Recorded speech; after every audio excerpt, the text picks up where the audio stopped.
بعد الجواز اكتشفت إن جوزي عنده 2. أنا مش الصدمة، كنت هموت. وعلشان تفهموا الحكاية كلها هحكيها لكم من الأول. أنا اسمي زينات، عندي 38 سنة. أنا أصلاً اتأخرت في الجواز، ولو ما كنتش وافقت اتجوز حسن أنا عمري ما كنت اتجوزت خالص. وده بسبب إني مش جميلة، يعني الجمال اللي يلفت ويشد الرجالة ليا، زي إخواتي وكل البنات اللي في العيلة واللي اتجوزوا في سن صغير عني. وهي دي مشكلتي اللي ملازماني من وأنا صغيرة، إني طول عمري شايفة نفسي وحشة وشايفة نفسي أقل من كل اللي حواليا، غير طبعاً تعليقات كل الناس وأولهم أهلي، واللي خلوني أفقد الثقة في نفسي وما أقدرش أتخطى حاجة زي كده. أنا فاكرة إن عمري ما خرجت مع أمي برا البيت، كانت على طول تاخد إخواتي معاها ويسيبوني لوحدي، غير إنها كانت تجيب لهم هدوم حلوة وأنا تروح تجيب لي أي حاجة وخلاص. ولما أقول لها إشمعنى خديجة ولا عفاف إخواتي جايبة لهم لبس حلو، تقولي إيش تعمل المشطة في الوش العكر. طبعا كانت بتقصد إن مهما حاولت أعمل والبس واتزوق هفضل وحشة زي ما أنا. وكبرت على المثل ده لحد ما أهملت نفسي خالص، لدرجة إن وزني زاد من كتر الأكل اللي كنت بطلع فيه غلبي. حتى التعليم ما كملتوش، من بعد الإعدادية قعدت في البيت وبقيت الخدامة اللي بتشوف طلبات إخواتها بحجة إنهم بيكملوا تعليمهم وحياتهم ماشية أحسن مني على الآخر.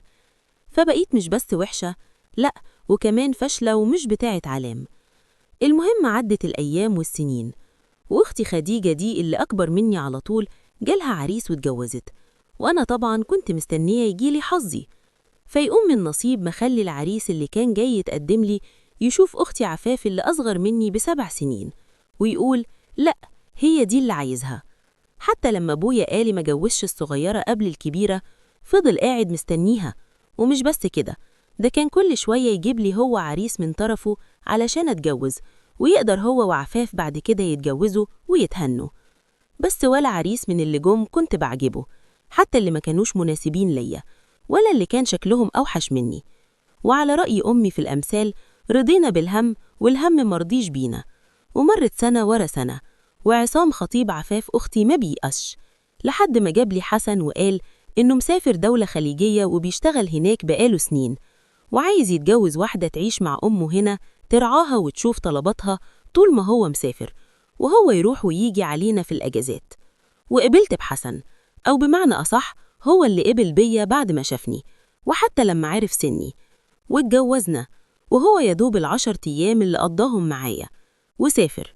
وفضلت أنا عايشة مع أمه، اللي على فكرة كانت مش قعيدة ولا مريضة مرض يخليها محتاجة اللي يخدمها، بس أهو واحدة خدامة ببلاش جابها لها ابنها وخلاص. وكنت بعمل أنا كل حاجة في البيت، وهي ولا عاجبها حاجة. ولو تعبت ولا كسلت أعمل أي حاجة كانت تفضل تعايرني إن لولا ابنها اتجوزني كنت هفضل عانس وملاقيش اللي يبصلي. وطبعا زيدوا على كلامها ده تعليقاتها على شكلي وجسمي، وفضلت ساكتة ومستحملة لحد لما خلاص فاض بيا.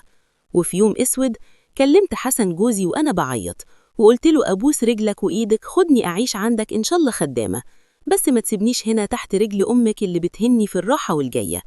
واللي ما كنتش عاملة حسابه إن أمه كانت بتتصنت عليا وسمع مكالمتي مع حسن. لقيت اللي دخلت جابتني من شعري وفضلت تضرب فيا بإيديها ورجليها وأنا واقعة في الأرض، وقالت لي انتي مفكرة إن ابني اتجوزك علشان عايز واحدة ست؟ ده ابني متجوز هناك 2 زي القمر وجمالهم يحل من على حبل المشنقة. ابني اتجوزك علشان يسد دين كان عليه لجوز اختك يا بيرة، وعلشان يجيبك هنا خدامة ليا تشوف طلباتي وتخدمني ورجليها فوق راسها. ساعتها أنا ما قدرتش أستحمل الصدمة وانهارت، والجيران الله يبارك لهم جم لحقوني من تحت إيديها وودوني المستشفى. كان حصل لي كسور في كذا مكان في جسمي غير النزيف اللي حصل لي في المخ، وطبعا هناك عملوا لها محضر بالضرب وشروع في قتل بسبب الإصابات اللي حصلت لي. وابنها اللي هو المفروض جوزي نزل من السفر علشان خاطر أمه طبعا، ولما جالي المستشفى بعد ما فقت طلب مني أتنازل عن المحضر علشان أمه ما تتحبسش. رفضت وقلت لي طلقني الأول، وهو الصراحة ما كدبش خبر زي ما يكون مصدق. ما فعلا هيتمسك بيا ليه وهو عنده 2 أحسن مني وأحلى مني؟ واتطلقت وأخدت مؤخري وكل حقوقي منه، واتنازلت عن المحضر، وبالفلوس اللي خدتها رحت اشتريت شقة صغيرة أعيش فيها لوحدي بعيد عن أهلي وعن كل اللي أعرفهم، وكانوا سبب في دمار حياتي. وجبت مكنة خياطة واتعلمت التفصيل واشتغلت، وبقيت بصرف على نفسي. وعلى فكرة، أنا دلوقتي ببص في المراية بشوفني جميلة وجميلة قوي كمان. مش جمال الملامح قد ما هو الجمال اللي بيجي من ثقة الواحد وحبه لنفسه. زينات، حكايتك مش سهلة ومش عادية، ومش أي حد يقدر يسمعها من غير ما قلبه يتوجع. بس خليني أقولك حاجة من البداية، انتي مش الضحية اللي الناس شايفاها، انتي الناجية اللي يمكن ما خدتش حقها من الدنيا.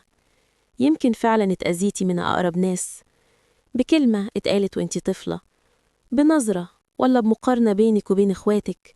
وده أصعب أنواع الأذى، لأنه بيلبس لبس وهو كذب. اللي حصلك في جوازك ظلم، واللي عملته حماتك جريمة، واللي سكت عليه جوزك خيانة. بس وسط كل ده في حاجة واحدة ما اتكسرتش، هي إرادتك. انتي كان ممكن تنهاري، كان ممكن ترجعي بيت أهلك مكسورة أكتر، كان ممكن تصدقي إن اللي حصلك ده نصيبك ولازم ترضي بيه وخلاص. بس لأ، انتي اخترتي نفسك، ولو بعد تعب، ولو بعد وجع. اخترتي تمشي وتبدأي من الصفر، وتشتغلي، وتبصي في المراية وتشوفي ست لأول مرة مش مستنية حد يديها قيمة. أجمل حاجة في حكايتك يا زينات مش إنك بقيتي قوية، لكن إنك بقيتي حنينة على نفسك. واللي يوصل للمرحلة دي عمره ما يبقى ضعيف.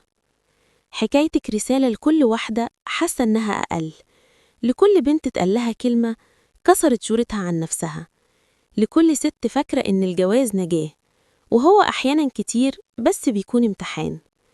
انتي جميلة، مش علشان الحياة قست عليكي، لكن علشان خرجتي منها واقفة. شكرا إنك شاركتينا حكايتك، وشكرا إنك فكرتينا إن الجمال الحقيقي بيبدأ لما نصدق نفسنا. لو وصلتوا لحد هنا وعجبتكم الحلقة، بستأذنكم تدوسوا لايك وتكتبوا في كومنت كلمة لزينات. وياريت لو لسه مش مشتركين في القناة دوسوا اشتراك وفعلوا الجرس علشان يوصلكم كل جديد من حكايات سيلة وحكاية من قلب الواقع. واشوفكم الحلقة الجاية بإذن الله. سلام.